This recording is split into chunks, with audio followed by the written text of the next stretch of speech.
பதமாக காம பாபா பதத சானிதத பப்பா. இது என்ன பாட்டு? மாமனே உன்னை காணாம.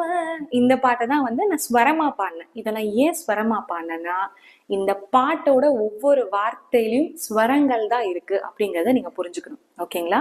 இந்த ஸ்வரத்தோட காம்பினேஷன்ல தான் இந்த பாட்டு உருவாயிருக்கு. இந்த மாதிரி நீங்க என்ன பாட்டு எடுத்தாலும் அதுக்கு ஈக்குவலண்டான ஸ்வரமை உங்களால கண்டுபிடிக்க முடியும். அதாவது எந்த பாட்டு எடுத்தாலும் இப்போ வந்து இன்னும் உங்களுக்கு சிம்பிளா சொல்லணும்னா, ஒரு பாட்டை கேட்டோன்னே எப்படி ஒரு இன்ஸ்ட்ருமெண்ட்ல வாசிக்கிறாங்க, அந்த இன்ஸ்ட்ருமெண்ட்ல அந்த சவுண்ட் எதுல இருக்கு, அந்த பிளேஸ் எங்க இருக்குன்னு தெரிஞ்சாதானே அவங்களால வாசிக்க முடியும்.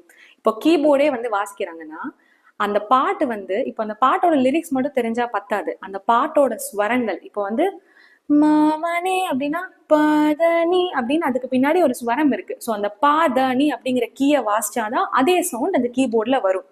இப்போ நீங்க பாரு அப்படின்னா சா